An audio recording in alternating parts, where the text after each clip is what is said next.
They're harvesting the cells here from me so that they can manipulate that in the lab and then transplant it into Seth tomorrow. Yesterday, he finished his week-long intensive chemotherapy course to basically take it back to square zero.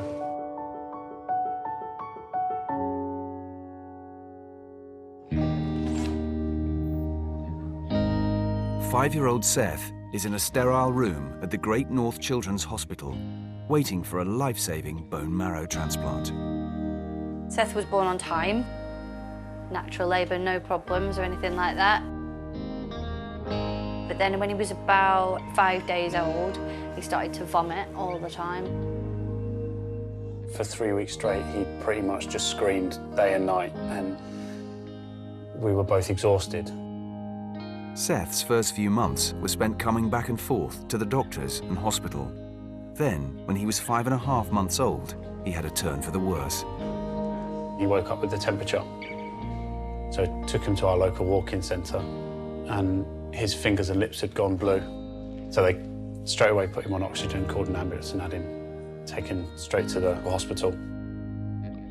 Seth was immediately transferred to intensive care at Leicester Royal Infirmary, where it was touch and go for the next few days. That night, at 3 o'clock in the morning, they knocked on our door. They'd had to resuscitate him and re-intubate him. And that's quite a scary thing, to be woken up when your child's already in intensive care, to be told he's not doing very well, you probably need to come and see him. It's a very thinly veiled way of saying we don't really know what's going to happen over the next few hours. And then the next day we found out that he'd had a stroke and 2 small bleeds on his brain. That week was a very dark week. I genuinely thought he was going to die and we were going to lose him. And it was the week I didn't cope. I think every parent who's got a sick child will have that, a time where they just don't cope. And that was my week, where I didn't want to be there because I thought I was watching him die. Medical staff struggled to get to the bottom of what was wrong with Seth. Finally, a few days later, Leanne and Nick met with the doctor. I always remember he said, your son's got severe combined immunodeficiency and he won't live past his 2nd birthday. And then he paused and then he went, unless he has a bone marrow transplant. And kind of, we didn't hear that second bit, I just heard he won't survive past his 2nd birthday. SCID, severe combined immunodeficiency, commonly known as bubble boy disease, is an immune deficiency that affects around 1 in 58,000 babies. 6 weeks later, Seth's parents were told he was going to be transferred to Great Ormond Street Hospital. To find out that what he's got is so serious and that he would need a bone marrow transplant, and when you're told that he'll need to go to Great Ormond Street for it, without knowing much about the condition, you know that you don't go to Great Ormond Street unless it's something quite bad. You hear the word Great Ormond Street and think, well, I want to go there. You know, everybody knows what Great Ormond Street is. They fix the hardest of children to fix, you know, they do it all. But before the transplant, Seth would need chemotherapy to empty his existing bone marrow to make way for the new transplanted cells. But at the time, Seth's lungs were so weak and he had viruses, they were concerned that he wouldn't survive chemotherapy. It was decided to go ahead with the bone marrow transplant without chemo. But with this comes the risk of graft versus host disease. This is where the donated cells, the graft, will attack Seth, the host's body cells, as they believe they're foreign bodies. On the 5th of November 2010, 9-month-old Seth had a bone marrow transplant. Afterwards, you're watching for rejection and all those other types of problems. About a week after transplant, he started to flash red, and they told us about that, and that's a sign of graft versus host disease. So they put him on a very high dose of steroids. Finally, 3 hospitals, and nearly 6 months later, Seth could go home. It was a bit nervy because we had this protection of his isolation and the fact that there's nurses and doctors just there. So a little bit of anxiety, but just fantastic to be able to get him home and get back to being a family again. Due to the transplant, Seth suffered from graft versus host disease in his skin, which has given him dry sores and rashes. To help, he has to take steroids, but with the steroids come side effects. He was big hamster cheeks, and at his highest dose thinking a little bit because his face would just take over everything. Turns out the steroids are giving him osteoporosis. So although the steroids are keeping him alive, they're also becoming life-threatening in themselves. Back home, with the hospital keeping a close eye on Seth, he even managed to start attending school. Then his parents had a little surprise for him with the arrival of his baby brother, Hugo.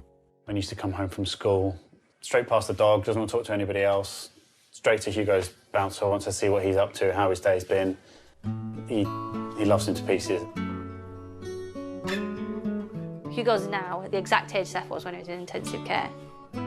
You'll see how happy he is, but then you also feel a bit guilty because you didn't get to see Seth. Sorry. So that's kind of a struggle at the minute because we're going through all this.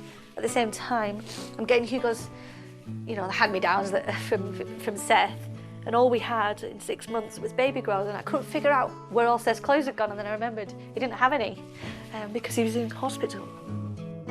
At the age of 4, Seth had started to need regular blood transfusions, and blood tests showed all wasn't well. At the start of this year, we were in Newcastle for a planned treatment to try and give his bone marrow a chance to reset itself and overcome the graft versus host. When, towards the end of the time we were here, 3 weeks we were here for, his immune system had started to fail effectively.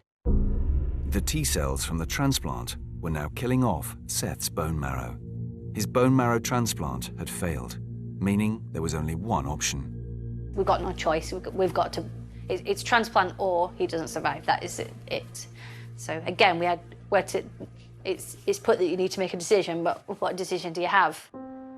For the last 3 months, 5-year-old Seth has been in the Great North Children's Hospital waiting for a second bone marrow transplant. We've been here on this ward since, and it's been complicated this time. He's had illnesses, he's got a virus, his liver's a problem, his kidneys are a problem at the minute, so it's more complicated. He's had lots of scans, lots of issues. We didn't know whether we would even make it to transplant, so to be here today and being at transplant is better than what we thought.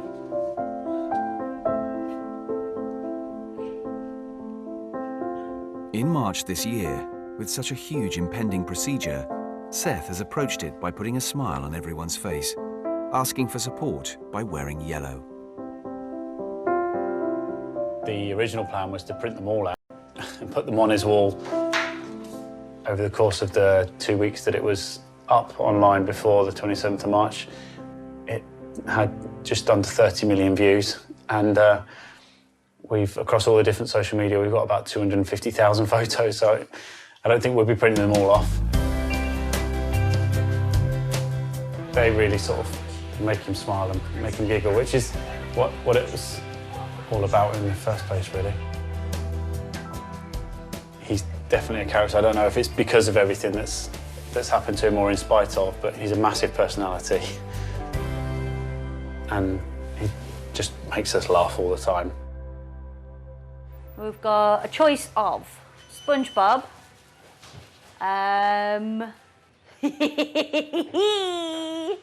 Transformer Rescue Bots.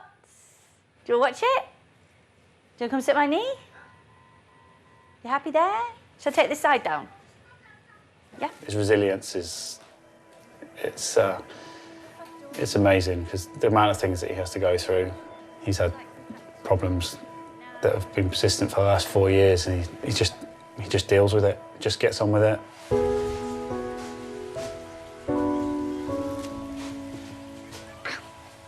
Your hand's okay now. Still sore. His strength helps us to get through it because it's very rare that he complains about anything. Good boy. He just loves everything and everyone. What are you doing here? I'm just going to go home now. Give Mummy a cuddle before she goes back to the flat. I hate saying that I'm proud of him because it's not something that you want your child to be proud of how he deals with being so ill. A big squeeze. On his side. Bye-bye. Yeah. Thank you. Behind you. I feel he makes it easier for us. I feel privileged to be Seth's mum. Seth has had a week of intensive chemotherapy to prepare for his transplant. With no immune system, his daily routine is critical. But Dad Nick doesn't miss a trick. Right, what else do we need to do on our list? I'll say them and you say yes or no? Change your bed? Mouth cares? Brush your teeth? Creams? Eye drops? Ear drops? No, we haven't done your ear drops, you cheeky monkey. Temporarily, the family has relocated from their home in Corby to a flat near the hospital, as Leanne and Nick spend every waking moment helping with Seth's care. I sleep in the hospital, my little fold-out bed. Night-night. So I stay every night. Night-night. Love you. And then we generally swap over about lunchtime, and Leanne will take over here in the hospital, and then we'll swap again at about 7 o'clock in the evening, and it'll start all over again. It's very difficult. We don't see each other very much, but hopefully when Seth's 18, we'll look back and maybe 6 months probably wasn't really all that long in the grand scheme of things. At the minute, we take it everything day by day, but yeah, hopefully we can get through this and get home, and it'll just be something that we had to deal with as a family. With advances in science since his first bone marrow transplant, Seth's donor doesn't need to be a perfect match, enabling those closer to home to donate. Who better then than Seth's dad, Nick? We're heading off to the Institute of Transplant for me to be harvested for the cells so that tomorrow they can be transplanted into Seth. Essentially, it's just like giving blood for me. I have a needle in each arm and they'll take out what they need and give back what they don't. Hopefully the cells that they take from me will educate his cells in how to protect him, produce its own immune system. It's a lot more technical than that, a lot more complicated, but essentially that's the long and short of it.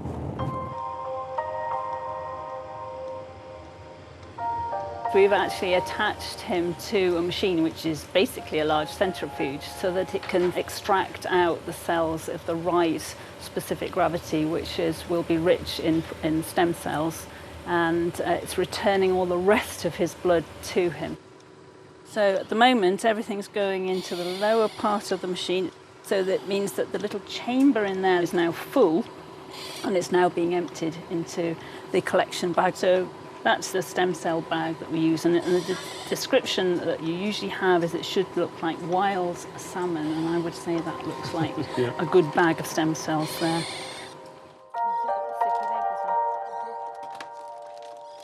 We're sending it to the laboratories tonight, where it'll be stored in a fridge overnight at 4 degrees. And then in the morning, there is a lot of processing to do. But today is the day. It's 24 hours since the bone marrow was taken from Seth's dad. It's just arrived at the hospital, ready for transplant as soon as Seth's consultant gives the team the okay. First, they need to look at Nick's results to see if they can go ahead. CD34 cells are the actual stem cells. Generally, we are very happy with anything around about 5 times 10 to the 6th. So in fact, you're nearly twice the number. Right, good. That's good.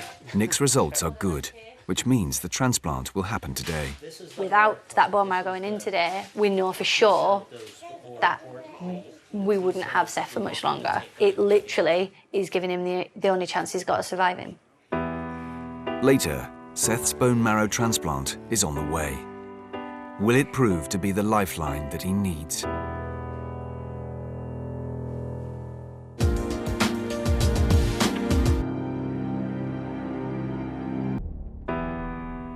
Five-year-old Seth suffers from an immune deficiency. At 9 months old, he had his first bone marrow transplant, but it failed. Don't be scared, it's going to be all okay. Today, he's about to start his second transplant, with bone marrow donated by his father. This is magic blood from Daddy, that's all. That's the only difference. Yeah, At 5:30 p.m, the infusion starts. Ready? Is that it? That's it? It's all done? Okay. Because Seth's immune system is so fragile, he's extremely vulnerable to infectious diseases and has to live in a sterile environment, which is known as a bubble.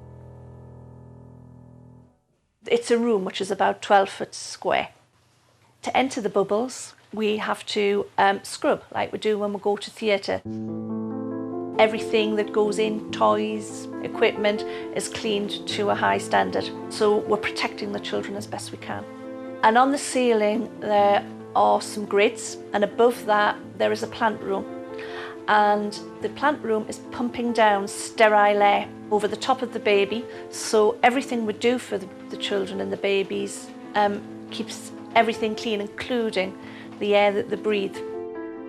So this is one of our spare cubicles. If I show you in, we can demonstrate how the airflow works. Okay, so this is what we call the airlock. And this is here to basically prepare ourselves for going in the cubicle.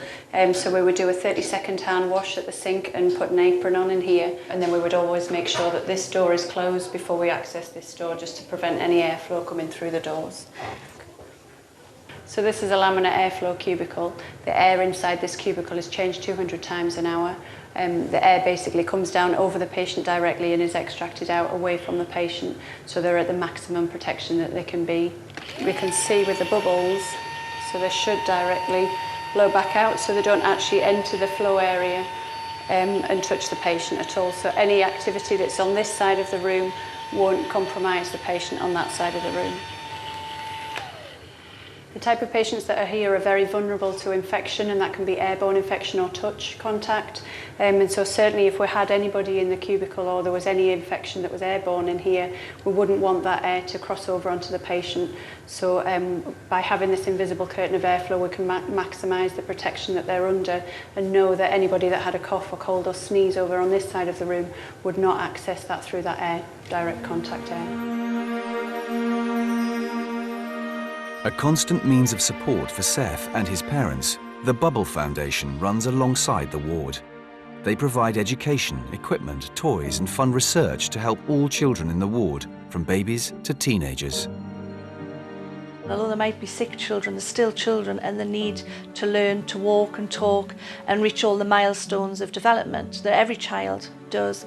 And we need to provide opportunities within the restriction of the bubble to encourage that. The toys we provide are really a necessity for the children to develop. You know, if you can imagine living in the bubble and you're there and you're isolated, some of the older children particularly get depressed. I have 10 bubbles, and all the cubicles are full of children with immune problems. The average time that anyone will spend in the bubble would probably be 3 or 4 months, although the longest stay we ever had was for a little girl who was here for 2.5 years. From the day we started, 6 out of 10 children died on the ward. Now it's about 1 in 10, which really is amazing in that short space. In 25 years in medicine, that's an amazing achievement. For the moment, Seth is pulling through, and his future is dependent on the outcome of his latest transplant. I want him to come home. You know, I want to tell him off for staying out playing with his friends past his bedtime. I want to be called into school to say that he's been naughty. You know? I want just normal things. I want everything that every other parent that complains about their children. I want that. We sort of have to take everything day by day. A few days ago, he was bouncing around the room, jumping on the floor, playing basketball with a little net that they've given him here. And then yesterday and today, he's barely wanted to move out of bed. So it's not fair that somebody Any child of his age should have to go through something like this. So him having to deal with it and the fact that we've had to come to terms with the possible outcomes of the next few weeks and months, both very difficult to deal with. You count, ready? 1, 2, 3. It's now nearly 3 weeks since Seth had his bone marrow transplant. Now we're just waiting to see how his body reacts to the new immune system and how the new immune system reacts to him. And then hopefully he'll start to produce his own cells in a few months and we move forwards. But we've got another 5 or 6 weeks of real waiting to see what happens. Yeah, it might be going well today, but we don't know what the next year holds, so it does make us anxious. Thanks to his latest transplant, Seth's immune system is strong enough to mean he's able to leave the bubble for the first time in 5 months, and he enjoyed a trip to the park with the family. His results are looking good, with the team at the Great North Children's Hospital keeping a close eye on him over the forthcoming months.